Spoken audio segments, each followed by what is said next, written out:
Karena tanpa ada semangat yang sama, kolaborasi, maka tidak akan pernah berhasil. Contoh yang paling gampang sebetulnya semua sudah tersirat di dalam slogan pemerintah ya. Ada yang berakhlak, ada yang akhlak. Salah satu K terakhirnya adalah kolaboratif. Dengan keterbatasan yang dimiliki oleh pemerintah, maka perlu adanya kolaborasi yang bahkan tidak hanya pentahelik, bahkan multihelik. Ada pemerintah, ada swasta atau pelaku usaha, ada perguruan tinggi atau akademisi, kemudian ada NGO atau asosiasi dan seterusnya. Yang tidak kalah penting adalah media. Sehebat apapun negara kita, sehebat apapun keberhasilan, tanpa ada informasi yang keluar, yang dari tas. Seperti contoh tadi pertumbuhan mungkin di Jakarta termasuk yang paling tinggi misalnya pertumbuhan ekonominya. Mungkin di beberapa daerah ada yang mungkin minus atau bahkan di bawah 5% atau mungkin 1% dan seterusnya. Ini tidak mudah juga. Sehingga kami berpikir semuanya harus bergandengan tangan. Hilirisasi ini perlu, karena suka tidak suka nikel adalah menjadi salah satu mineral penting atau mineral utama dalam menopang paling tidak, walaupun tidak sebesar kalau total seluruhan, paling tidak dia berkontribusi mungkin 1-3% gitu ya. Seperti yang kita ketahui, kalau tidak salah dari teman-teman Malapes kita berdiskusi juga, ada kurang lebih 111 smelter nikel. Ya kalau kita anggap dengan satu smelter 1 triliun aja udah 111 triliun investasinya, namun kan tidak sekecil itu, pasti lebih besar. Bahkan di beberapa tempat seperti contoh yang ada di Pale mungkin ya, di Pale dan seterusnya, miliaran dolar investasi untuk smelter. Itu baru infrastrukturnya, belum yang lain-lainnya tentu akan memberikan kontribusi yang sangat besar di samping nanti hasil produknya. Jadi kami tentunya dari Kemenko bagaimana mengkoordinasikan agar semua ini bisa berjalan dengan baik, walaupun setiap regulasi tertentu mungkin ada saja tantangannya, seperti Biobank, mungkin BKPM, kehutanan lingkungan hidup, tidak mudah yang kita bayangkan, tetapi semua harus kita ikuti sesuai dengan ketentuan yang berlaku. Hanya saja mungkin perlu salah satu contoh, mungkin salah satu kiat. Kemarin kami juga mengikuti satu diskusi misalnya, jika mengalami hambatan tertentu, maka kalau mau lebih mudah, maka paling tidak dia menjadi proyek strategis nasional, sehingga ada kemudahan-kemudahan yang diberikan pemerintah. Misalnya investasi sekian, maka dia dapat mungkin tax allowance atau yang lain-lainnya. Artinya semua bisa diberikan sesuai ketentuan. Jadi itu saya pikir salah satu kiat bagaimana industri ini bisa jalan. Seperti salah satu contoh di lain selain nikel, ya, emas juga seperti Freeport, PT Aman juga investasi cukup besar. Bahkan Freeport membangun smelternya katanya 3,8 miliar dolar, kita hampir 56 triliun. Ya itu tidak sedikit. Ya tentu harapannya dengan hasil yang cukup signifikan. Begini itu dari kami, Pak. Terima kasih. Ya.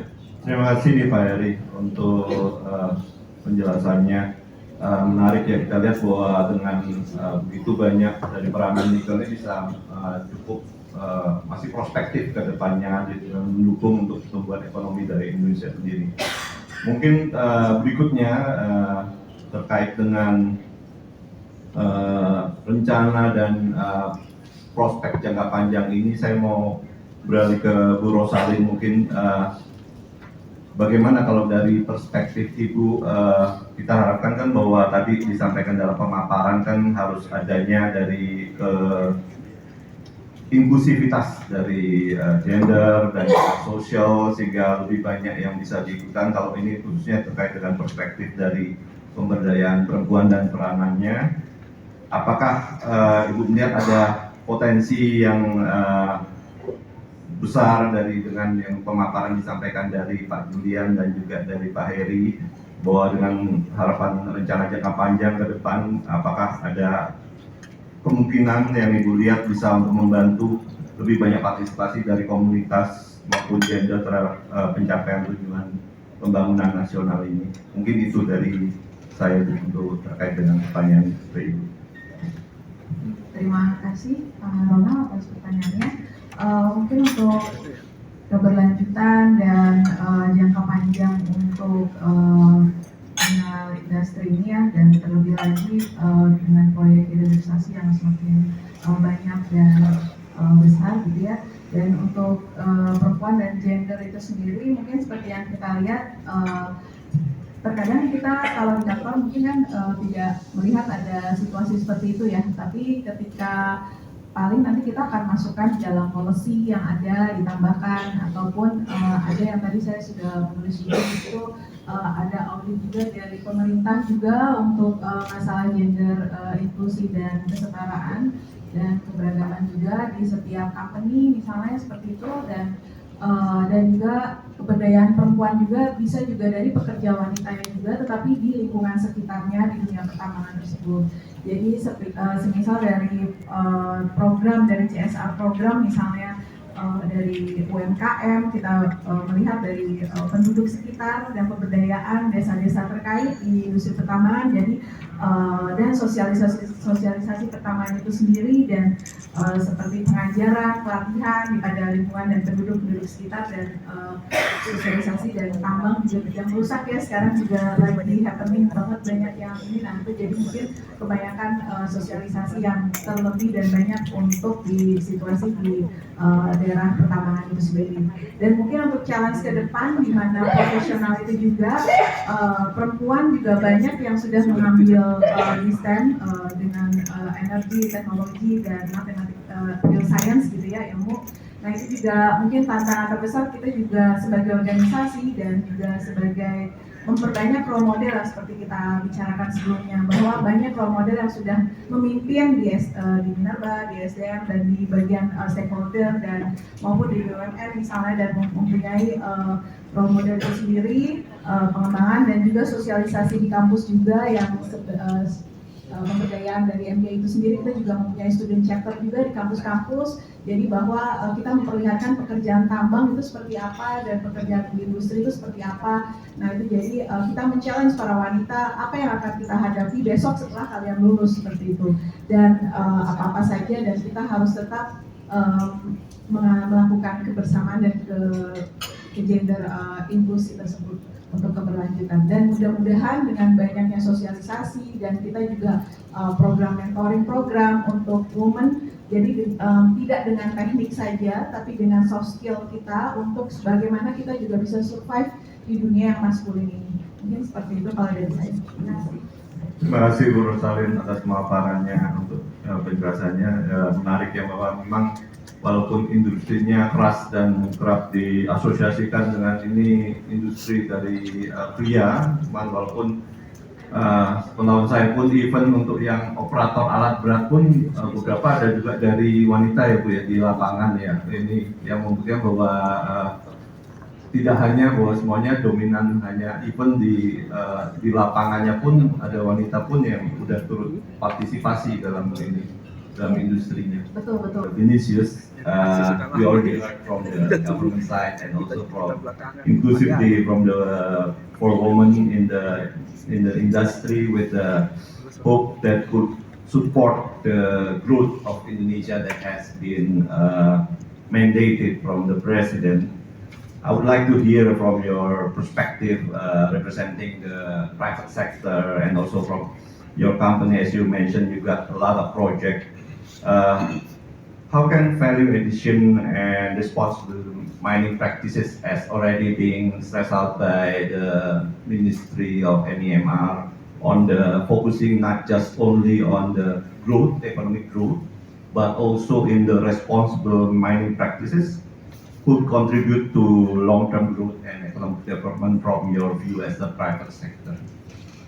Yeah, thank you, Ronald. I think this question is very important, and it's very interesting to look for the future and look what are the benefits of downstreaming in the long term. Yeah, in my perspective, going to the downstreaming, forcing the industry to go to the downstreaming, will bring a lot of benefits for the long term for the country. I will give you some examples. Yeah, and this is examples that I can see during the day-by-day discussions with our partners in the JV. So the first of the I would say the first contribution is to build capability and improve the knowledge of the labor. And so just give you an example. So if a country only do mining, yeah, and do not go downstreaming, it will never develop R&D, it will never develop technologies, it will never develop IP, yeah, that will last long, yeah. One day we know that the ore will finish, yeah, and you will not have the industry develop. You're not going to have university R&D. So Indonesia is going to the right way. It takes time, yes, because knowledge transfer is not that easy. Yeah, working with Huayou since 3 years ago, it's difficult to understand HPAL, difficult to understand PCAM, precursor, because hydrometallurgy, pyrometallurgy is something that need to have capabilities, university, good specialists that can teach. But I would say in the next 3 to 4 years, Indonesia, this is not a rocket science. Indonesia will have university experts and already absorbed all the know-how. Yeah, this is the first point. The second point, I would say, it's infrastructure and other areas like energy. I can see that going downstream and will push for energy infrastructure, port, roads, railways, pipelines, yeah, and this will develop other areas, not only metallurgy, not only mining, but mechanics, electric, instrumentation, automation, and also tourism as well. So we need to see that downstreaming is a complex industry. It's not only go there, take the ore. No, you need to treat, to process. You need skilled people. And Indonesia is doing the right thing in the right time, because we all know that the energy transition might change because the chemistry in the battery, a lot of uncertainties in the future. So pushing hard, going downstream in the short term will enable the country to have a lot of benefits in the long term. That's, I mean, a very promising downstreaming initiative from the government that I would say in the next 3 to 5 years, Indonesia will have a better position on the downstream. Thank you, Vinicius. That's quite a good positive vibe that you are bringing to the discussion. So I just want to reiterate again, what do you see as most likely opportunities and challenges from your view on advancing on the responsible mineral value chain in Indonesia, since you have been touching on that there's a positive prospect based on the current trend that already happened in the industry in Indonesia. You can maybe see what is still missing and what strength that could be leveraged also. Yeah, I would say for the challenge, Tony, Manny come with me in several international seminars that where we hear NCM is losing market share to the LFP, and then there is a risk. But we must understand that NCM will always be there. It's like diesel and gasoline. We will always need nickel in the energy transition, and of course, nickel for stainless steel. But talking about nickel for energy, we will always have it. So the challenge is what is the window size? Yeah, we are talking about 10 years, 15 years, how long? Yeah. So we have challenges in the chemistry of the battery and development of the new coming, let's say, new batteries. Yeah. This is why I always say to the team, we should see nickel getting a stable price, because if it's too high, yeah, so that you're going to motivate another elements to be developed like LFP or like other batteries that will go against us. Yeah. So the challenge is the window opportunity, and we need to move faster, as I said. Yeah. Implement the project, deliver it, be responsible, and attract foreign investors. Yeah. So the whole world is looking at us. The whole world wants us to go to the right place. Yeah. And the opportunities, I always say, it's not only nickel. We have a bunch of other. Yeah. Indonesia is going to be the number 2, yeah, in the world. So we have a lot of other critical minerals that we need to boost, yeah. And so I am optimist on this coming opportunities, and I see the government putting a lot of, like we are doing today, forum discussions. We were discussing earlier with Mr. Tony about Harita, so we see a lot of support in this kind of events that can boost the discussion and can motivate us to go even further.